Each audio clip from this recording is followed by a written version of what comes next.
দুনিয়া আল্লাহর সুন্নাত, এটা থেকে মুক্তি পাওয়ার কোনো সুযোগ নাই, নবীরাও পায় নাই। 2 নম্বর লেসন, বাঁচার যেহেতু সুযোগ নাই, we have to face it with patience, intellect and tawakkul. বিপদে অস্থির হওয়া যাবে না, এটাকে ফেস করতে হবে উইথ পেশেন্স, ধৈর্যের সাথে। বিপদ আমরা মোকাবেলা করব কিসের সাথে? ধৈর্য। প্যানিক হবেন না, অস্থির হবেন না, ধৈর্য ধারণ করবেন উইথ ইন্টেলেক্ট। আল্লাহর দেয়া আপনার ইন্টেলেক্ট খাটিয়ে এই বিপদ উত্তরণের সর্বান্তকরণের চেষ্টা প্রচেষ্টা আপনার চালায় যেতে হবে। আর সবশেষে আত-তাওয়াক্কুল আলাল্লাহ, ডিপেন্ডিং অন আল্লাহ, ভরসা করব কার উপর? আল্লাহর উপর। পারা যাবে তো? আচ্ছা, 2টা লেসন গেল। 3 নাম্বার লেসন হচ্ছে আমাদের ছেলে মেয়েদেরকে we have to educate our child regarding the test and trial in this dunya.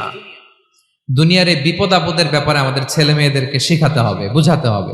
ওরা ছোট মানুষ তো অস্থির হয়ে যায়, আব্বু আমার সাথে কেন এমন হয়, আমারই শুধু পেন্সিল চুরি হয়, আমারই শুধু এটা হয়, আমি পরীক্ষায় খারাপ করি, আমি ব্যথা পাই, আমার এই আমার সেই। ছোট মানুষ তো বুঝে না, ওরা বুঝাইতে হবে যে বাবা, this is the essence of life, এটাই জীবন, এটাই কি এই লাইফ হ্যাকস গুলো তাদেরকে শেখাইতে হবে। ডোন্ট বি প্যানিক, প্যানিক হওয়া যাবে না। This is how life is design, এটাই জীবন, বিপদ আপদ আসবে, এটাকে মেনে নিতে হবে, ছেলে মেয়েদেরকে শিখাইতে হবে, তাহলে তারাও প্যানিক হবে না। পারবেন তো ইনশাআল্লাহ? আচ্ছা, 4 নম্বর লেসন হচ্ছে যেটা আমরা জানলাম, এই বিপদ আপদ সবসময় আমাদের জন্য খারাপ না। Sometimes it brings care for us if dealt properly. ঠিক মতো বিপদকে ডিল করতে পারলে এটা আসলে আমার জন্য আখেরে কল্যাণই বয়ে নিয়ে আসে।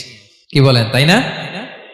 কল্যাণ বয়ে নিয়ে আসে। সব শেষ কথা হলো, আমরা যেন এই বিপদগুলোকে প্রপারলি ডিল করতে পারি, আমরা যেন সবর ইখতিয়ার করতে পারি। আল্লাহর কাছে চাইতে হবে, দোয়া করতে হবে, কারণ তৌফিক দেওয়ার মালিক কে? আল্লাহর কাছে যেন আমরা কায়মনোবাক্যে প্রার্থনা করতে পারি, আল্লাহ এই বিপদকে যেন আমরা ডিল করতে পারি উইথ সাবর, উইথ ইন্টেলেক্ট, উইথ তাওয়াক্কুল। আসল হাতিয়ার হচ্ছে এটা, দোয়া। আল্লাহর কাছে চাইবেন, মনোযোগের সাথে চাইবেন, আন্তরিকতার সাথে চাইবেন। উদউল্লাহ ওয়া আনতুম মুকিনুনা বিল ইজাবা। বিষ্ণু বলেন এমন ভাবে চাও যেন তুমি অনেকটা কনফার্ম যে তোমার দোয়া আল্লাহ কবুল করবেনই, এমন ভাবে চাও। অনেকে রোবোটিক দোয়া করে। রোবোটিক দোয়া মানে দোয়ার মধ্যে প্রাণ নাই, ধ্যান নাই, মন নাই, আগ্রহ নাই, ভালোবাসা নাই, ওই দোয়া আল্লাহ কবুল করে না। মনোযোগ দিয়ে চাইতে হবে চাওয়ার মতো, তাহলে আল্লাহ তাআলার পক্ষ থেকে তৌফিক পাওয়া যাবে। পারা যাবে তো ইনশাআল্লাহ? আল্লাহ তাআলা আমাদের সবাইকে বিপদে আপদে ধৈর্য ধারণ করার তৌফিক দান করুক।